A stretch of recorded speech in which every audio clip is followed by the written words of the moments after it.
Parshat Beshalach. This week we are going to discuss Amalek's attack on the Jewish people. As usual, this year is dedicated to the memory of Rachalaya Bas Reb Chaim Tzvi. So let's begin. Chapter 17, verse 8. Vayava Amalek vayilachem im Yisrael b'Refidim. And Amalek came, and they fought with Israel in Refidim. Vayomer Moshe el Yehoshua. And Moshe says to Joshua, B'char lanu anashim, choose for us people, men, v'ksei hilachem ba'Amalek, and go out and fight with Amalek. Machar anochi nitzav al rosh hagiv'ah. Tomorrow I will stand on top of the mountain, of the hill, umatei halokim biyadi, and the staff of God will be in my hand. We have a number of questions about these verses. Let's start with verse 8. Who is Amalek? And why do they attack the Jewish people at this point? Let's start with Rashi. Verse 8. Vayava Amalek, and Amalek came, v'gomer, and so forth. Samach parsha zu l'mikra zeh.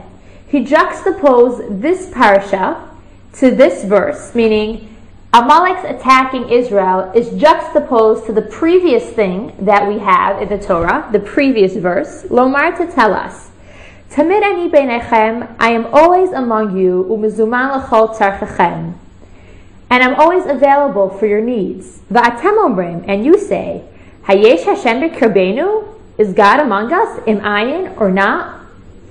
In the previous verses, we have the sin of Masa Umariva, where the Jewish people questioned God and questioned Moshe. At the end, in verse 7, that we're told, and they called that place Masa Umariva because of the fight of the Jewish people and because they tested God, saying, is God among us or not? God says to the Jewish people, you doubted that I was among you. You said, is God really here? Or did he just bring us to the desert and then abandon us? I'm going to show you that I'm always there, and I'm going to prove it to you by allowing you to be attacked by others. Well, how exactly does that work? How does God show he's taking care of us and he's with us if he's letting us be attacked by others? Let's continue with Rashi. Chayechem, I promise you, akelav v'anoshech etchem, the dog is going to come and bite you, and you're going to cry out to me, and then you'll know where I am. In short, when you suffer, you'll finally appreciate me. Mashal Adam, it's a parable to a man. He was carrying his son on his shoulders, and he goes out for a walk. Now, as his son is sitting on his shoulders, he sees something that he likes, and he says to his father, Abba, Abba, Father, could you please pick up that thing and give it to me? And the father gives it to him. This happens a second time. And it happens a third time. Now the father and son meet someone else on the road. Amarlo oto haben. The boy says to the person that they meet, Ra'ita Abba, have you seen my father? Amarlo, his father says to me, and chayudeh hechanani, I'm carrying you and giving you everything you want and need. And you don't know where I am?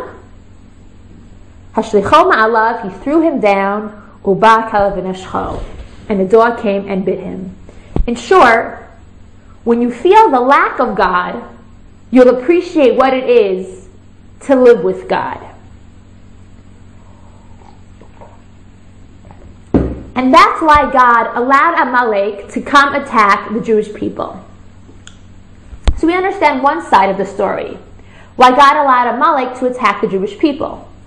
But what we don't But what we don't understand is why Amalek themselves came to attack the Jewish people. What were their motivations?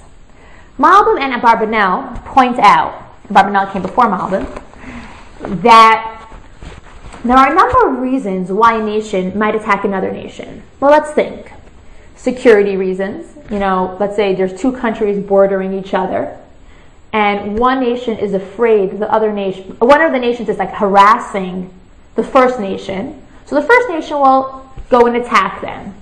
Or perhaps you want to expand your land. You want to have a bigger country and expand the borders. So again, that's a reason that one nation might attack another nation to expand their borders. A third reason why nations attack other nations is because it's kind of a preemptive strike. It's not that the other nation is harassing them, but they're afraid that they will, so they say, let's go attack them to show our strength. We want to show them how strong we are, and that's why we're going to attack them. Another reason is for religious reasons. Sometimes people fight wars because of a religious motivation. They say, we're going to kill all the non-believers, and then our God is going to be happy with us, and he's going to give us what we want because we got rid of everybody who did not believe in him. Now, were any of these reasons the reason why Amalek attacked the Jewish people? Well, let's see. In these verses, there seems to be no evidence that Amalek is attacking the Jewish people for any political or security reasons like we just saw.